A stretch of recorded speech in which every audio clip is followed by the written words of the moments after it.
Hello guys, welcome back to this channel. Guys, if you are new here, consider subscribing and press the bell icon to get notified every time. In this video, we are going to talk about उत्तम Galva steels limited के बारे में। उत्तम value steel limited की बात नहीं करूंगा, उत्तम गैल्वा स्टील्स लिमिटेड की बात करूंगा। यहाँ पे उत्तम गैल्वा स्टील्स लिमिटेड को लेकर के रेस लगी हुई है, इसके बिडिंग प्रोसेस को लेकर के। तो हम लोग जानेंगे कि कौन कौन से टॉप बिडर्स हैं इस कंपनी के लिए, और थोड़ी सी हम लोग डेप्थ में जानेंगे कि एक्चुअली में क्या हो रहा है, एक्चुअली में इस कंपनी का क्या एक्सपोजर है।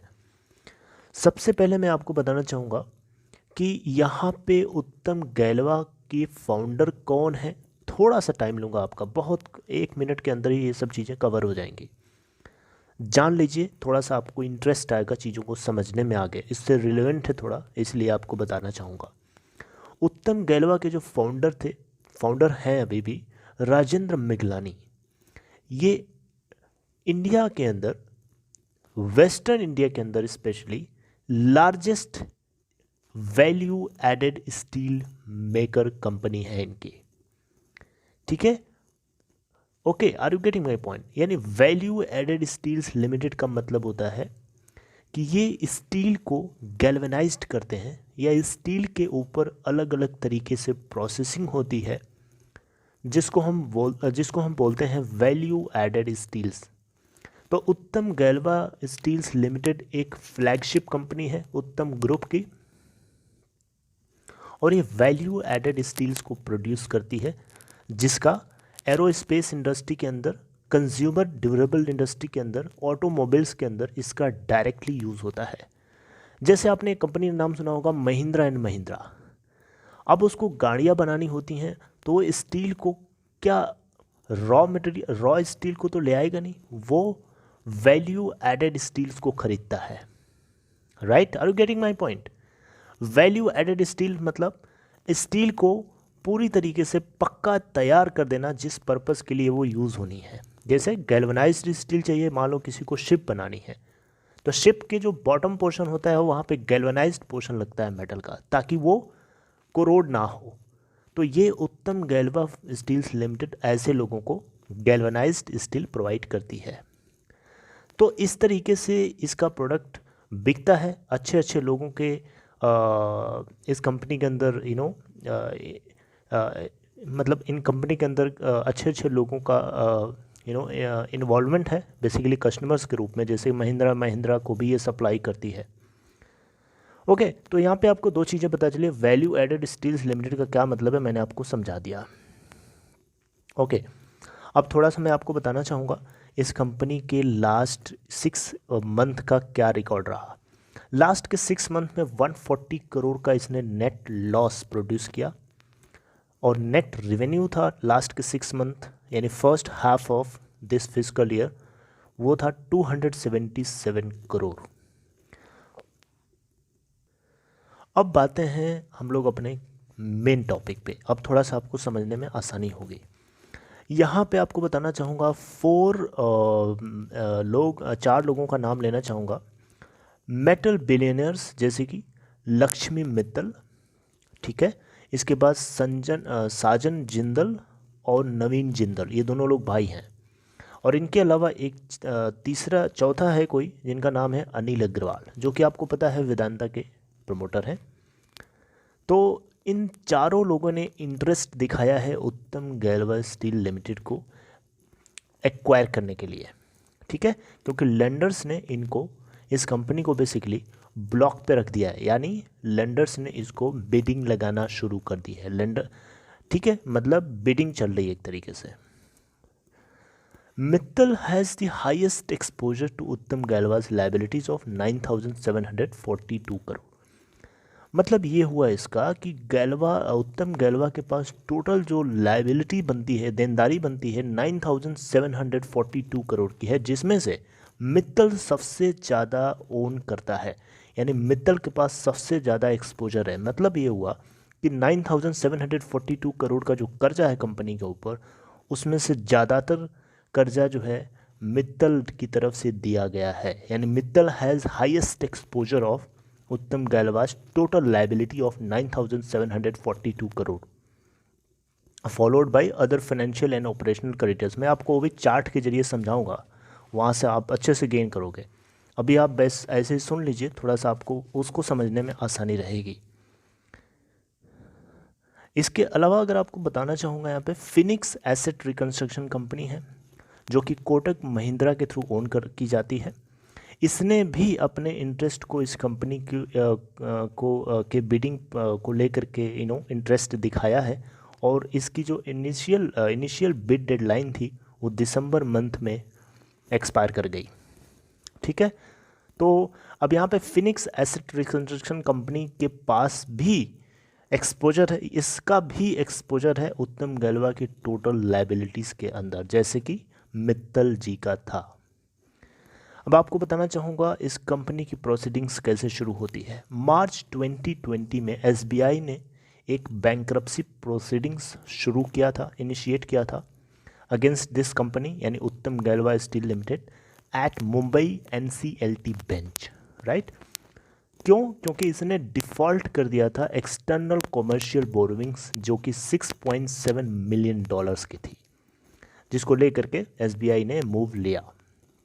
उसके ठीक 6 महीने बाद क्या होता है कि एनसीएलटी मुंबई बेंच जो है एसबीआई के पिटीशन को एडमिट करता है और एक आरपी जो है अपॉइंट कर देता है, जिनका नाम मिलिंद खासोडकर था, जो कि लॉ फर्म केएमडीएस की तरफ से, केएमडीएस एंड एसोसिएट की तरफ से थे, ताकि उत्तम गैलवा के अफेयर्स को ये ओवरसी कर सकें और उसके बैंक्रप्सी प्रोसीडिंग्स को चला सकें, कंडक्ट करा सकें। ठीक है, so are you getting my point. ये आरपी है एक तरीके से, रिजोल्यूशन प्रोफेशनल।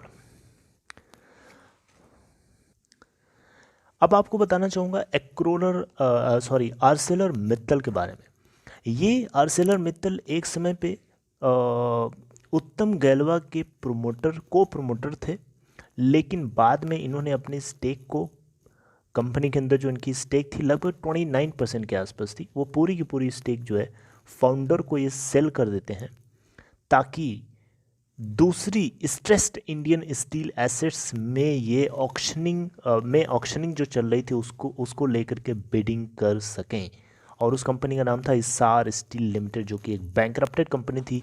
ये भी बैंकरप्सी प्रोसेस से गुजर रही थी, इसके लिए भी ऑक्शनिंग चल रही थी, तो इनके लिए मजबूरी थी कि हिसार स्टील के अंदर ये बिडिंग तभी कर सकते हैं जब ये उत्तम गैलवा के डेट को किसी भी तरीके से थोड़ा सा एक्वायर करें। आप देखें आगे लिखा है, it had also to take on the bulk of the stressed Uttam Galva's debt to be eligible for bidding bankrupt Hisar Steel. Hisar Steel को के बैंकरप्सी प्रोसेस को बिड करने के लिए बेसिकली यहाँ पे उत्तम गैलवा के डेट को इनको लेना पड़ा था। अब इन्होंने बैंकरप्सी रूट्स के जरिए हिसार स्टील के अंदर इनको जीत मिल गई, और ये अब इस Arcelor Mittal Nippon steel India के नाम से जाना जाता है। ठीक है, तो आर्सेलर मित्तल के पास जो है 2 एंटिटीज़ का एक्सपोजर लगभग 7,922 करोड़ के आसपास बनता है, जो कि उत्तम गैलवा के टोटल लाइबिलिटीज़ का एक बड़ा हिस्सा है। अब आपको एक चार्ट दिखाऊंगा, उस चार्ट से आप समझने की कोशिश करिएगा, थोड़ा सा वहाँ से आपके लिए इजी रहेगा। ओके, सो ये चार्ट जूम तो नहीं हो रहा है, लेकिन आपको दिख भी रहा होगा स्क्रीन पे। आप देखें, यहाँ पे मैं आपको हाईलाइट करूँगा, थोड़ा सा समझाने की कोशिश करूँगा इसके अंदर, आप अच्छे से समझिएगा। यहाँ पे आप देखें तो यहाँ पे फर्स्ट पॉइंट में जो लिखा है, the promoters of Uttam Galva Steels the Miglani family had sold stake to Arcelor Mittal in 2009 which went on to acquire 29% share. मतलब ये है कि उत्तम गैलवा के जो मेन फाउंडर थे मिगलानी जी, उन्होंने अपने स्टेक को आर्सेलर मित्तल को 2009 में ही बेच दिया था, जिसकी तो टोटल स्टेक थी 29%। फिर आता है नेक्स्ट स्टेप, सेकेंड पॉइंट में उत्तम गैलवा स्टील्स जो है डिफ़ॉल्ट करना शुरू करने लगी, यानी डिफ़ॉल्ट करने लगी 2017 में। ठीक है, और वो एक आर्सेलर मित्तल के लिए एक बाधा की तरह बन के खड़ी हो गई। क्योंकि आर्सेलर मित्तल्स ने 2009 में एक्वायर कर लिया था। अब वो आगे जा कर के लोन डिफ़ॉल्ट करने लग रही है, डिफ़ॉल्ट करेगी तो डेफिनेटली वो एक मुश्किल की तरह होने लगी इनके लिए, आर्सेलर मित्तल के लिए। तो फिर इन्होंने क्या किया, मिगलानी को फिर से इन्होंने अपनी स्टेक को बेच दिया 2018 में। फिर in 2018 by repaying 7,469 crore debt of Uttam Galva's steel, उत्तम गैलवा के 7,469 करोड़ डेट को पे करने के बाद आर्सेलर मित्तल जो है फाइनेंशियल क्रेडिटर्स के राइट्स को मेजॉरिटी में गेन कर लिया। तो इस तरीके से इनको मौका मिल जाता है कि ये स्टार स्टील के अंदर बिडिंग कर सकें, और इन्होंने हाईएस्ट वोटिंग के साथ विन भी कर लिया, जिसको अब हम जानते हैं, अभी आपको नाम बताया इसका, इस Arcelor Mittal Nippon steel India, right. तो अब आप राइट हैंड साइड में ये जो चार्ट का राइट हैंड साइड वाला पार्ट है, इसको अगर आप देखें तो जो उत्तम गैलवा स्टील्स लिमिटेड के जो टोटल क्रेडिटर्स हैं उनके मैं नाम लेना चाहूँगा। सबसे पहला क्रेडिटर का नाम है आर्सेलर मित्तल इंडिया, जिसके पास 6,476 करोड़ का एक्सपोजर है, राइट। इसके अलावा एक और फर्म है AMNS लक्समबर्ग, जो कि 1,446 करोड़ का एक्सपोजर ओन करती है। PNB पंजाब नेशनल बैंक, जो कि 190 करोड़ का एक्सपोजर ओन करता है। SBI which has exposure of 170 crore. Canara bank which has an exposure of 137 crore. इन सबको जब सम करेंगे तो 9,742 करोड़ का टोटल एक्सपोजर, टोटल कर्ज बनता है इस कंपनी के ऊपर, जिसमें से सबसे ज़्यादा हाईएस्ट एक्सपोजर है आर्सेलर मित्तल इंडिया का। तो ये बहुत डेप्थ में आपको मैंने न्यूज़ बताया। इसका मेन कंक्लूजन स्टोरी ये है कि इसके बिडिंग प्रोसेस को लेकर के रेस लगी हुई है, और ये बिलियनियर्स, जैसा कि आपको मैंने नाम लिया, लक्ष्मी मित्तल, साजन जिंदल, नवीन जिंदल और अनिल अग्रवाल वेदांता के, और इसके अलावा फिनिक्स एसेट रिकंस्ट्रक्शन कंपनी, जो कि कोटक महिंद्रा की तरफ से ओन करे जाने वाली एक एसेट रिकंस्ट्रक्शन कंपनी है। सब होड़ में लगी हुई हैं इसको खरीदने, मतलब पाने के लिए, राइट। तो देखते हैं आगे क्या सिचुएशन मोड़ लेती है, क्या सिचुएशन इमर्ज होती है। डेफिनेटली आपको अपडेट मिलेगी। बाकी उत्तम वैल्यू स्टील लिमिटेड से अगर आप जुड़े हैं, उससे रिलेटेड अगर आप कुछ न्यूज़ ढूंढने या तलाशने की कोशिश कर रहे हैं, तो आप मुझे कमेंट करिए, उसके लिए भी रिसर्च करूँगा। हालांकि उसके ऊपर नज़र बनी हुई है, कुछ अपडेट आएगा तो डेफिनेटली आपको अपडेट मिलेगी।